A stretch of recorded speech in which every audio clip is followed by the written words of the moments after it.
अस्सलामुअलैकुम, मैं सैयद खान। मुझे किसी पुलिस अफसर ने ना कोई नाज़ेबा बात की है, ना किसी ने कोई बुरा भला कहा है, ना किसी ने मुझ पर तशद्दुद किया है। मैं बिल्कुल होश व आवाज़ में बोलता हूँ। ये कोई भी बोल रहा है, ये इंतशार फैला रहा है। वस्सलाम।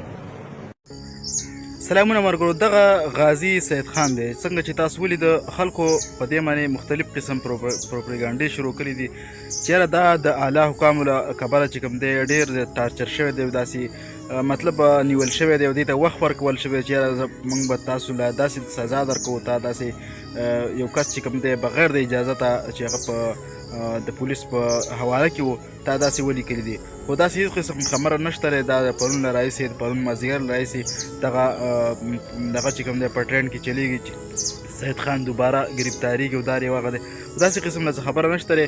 به هر حال الله دې ورله دغه غازیتوب قبول او منظور کړي.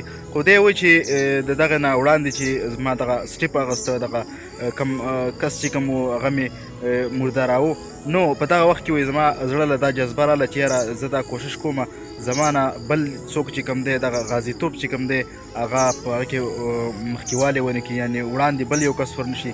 په زړه کې مې دغه جذبه راله، وایي دغه نه مخکې زه هېڅ چا نه پېژندمه، ما به هم ډېر کارونه ښه کول خو چا نه پېژندمه. وایي الحمدلله کله چې مې دا غازیتوب کړی دی نو په ټوله دنیا کې یاد شو. ما د شهرت او د نوم لپاره دا کار نه دی کړی، ما صرف او صرف د الله د رضا لپاره دا کار کړی دی چې موږ مسلمانان یو الحمدلله، او زموږ په وړاندې زموږ په موجودګۍ کې یو داسې کار کېږي نو هغې له موږ له پکار دی چې موږ به دغه شانتې سټیپ اخلو.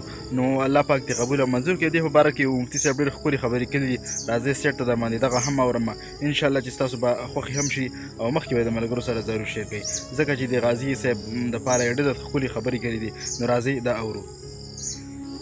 ستا دا ګمان دی چې ما غازی فیصل گرفتار کو، لہذا دا یو کس و بس همدا سرتیزه و، داسې مه ګڼه زما د پولیس په وردی کې عاشقان مصطفی موجود دی. الحمدلله ممتاز قادری پولیس والا و او د مدینې په جانان باندې مین و.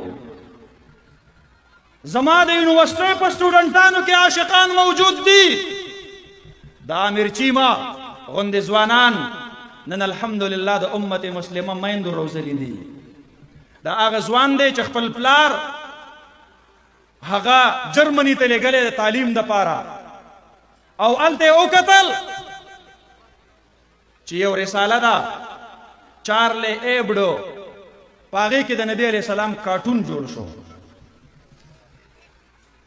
د په خپلو جذباتو باندې ټیکاو ونه کو، لاړ شو هغه چارلی جهنم رسید کو، گرفتاری ورکړله. 30 ورځې د په جیل کې تیری کړي دي. 22 شپه باندې پلار ته ټلیفون کوي، ابو میں آپ کا اکلوتا بیٹا ہوں، میرے 5 بہن ہیں، میرا کوئی دوسرا بھائی نہیں. ابو آپ نے مجھے جرمنی بھجوایا تھا تاکہ میں ڈگری لا کر دنیا میں آپ کے لیے کچھ کما سکوں. ابو میں آپ کے لیے دنیا تو نہیں کما سکا پر جنت کما چکا ہوں. ابو کل رات مجھے خواب میں آ حضرت صلی اللہ علیہ وسلم کی زیارت نصیب ہوئی. مجھے فرمانے لگے عامر بیٹے کیوں لیٹ ہو رہے ہو، میں جنت کے دروازے پہ آپ کے استقبال میں کھڑا ہوں. اللہ اکبر. دا ځوان دی، دا جذبه موجود ده الحمدلله.